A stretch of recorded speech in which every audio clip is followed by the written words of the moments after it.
So here we have the BMW 118i on a 67 plate. I'm going to start off firstly by showing you around the outside of the car. And then we'll hop in and run through some controls on the inside. From the outside, you can see it's a 5-door car with alloy wheels and tinted windows. We're going to start off inside the boot space first. As we approach the back of the car, you can see we have reversing sensors. Plenty of boot space as well, along with that 60-40 split folding rear seat, should you wish to increase this space even further again. Okay, so we're just going to work our way back around to the front of the car, and then we'll hop in, and as I mentioned, run through some of the controls on the inside of it from there. Just briefly before we climb in, I think it's well worth seeing the interior from this exterior point of view. There's plenty to run through on the dashboard, so let's hop in and we'll do that now. Okay, now that we're inside the car, we're going to start with the dials. On the left-hand side, we have the speedometer and fuel gauge. On the right-hand side, the rev counter.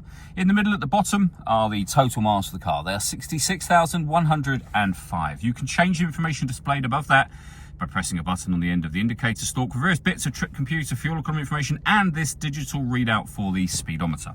If we back out to the steering wheel next, we have a speed limiter on the left-hand side, stereo and phone controls on the right-hand side, and then in the center is the stereo itself, which features BMW's business nav.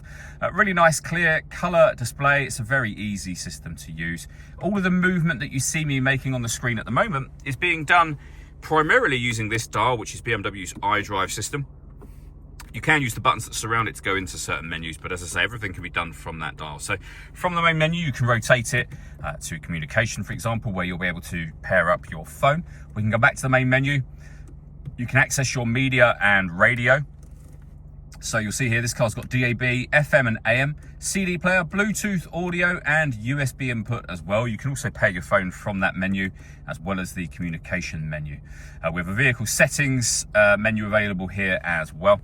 Working our way down, deadlock, so you can lock and unlock the car doors from the outside, our hazard warning lights, the main volume for the stereo along with the CD player, and then below that we have our climate control. So you can determine the direction the air is being distributed in, the fan speed, and then the temperature once the air enters the car.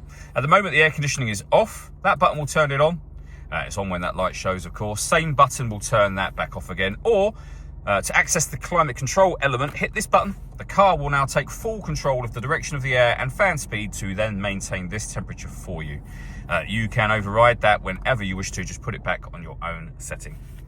Below that, we have 2 cup holders and a 12-volt charging socket. You can close this over, as you can see. We have a 6-speed manual gearbox. And then lastly, you can turn off your traction control and you can change the driving setup of the car. So you're able to put it into Sport mode, Sport Plus, Comfort and Eco Pro.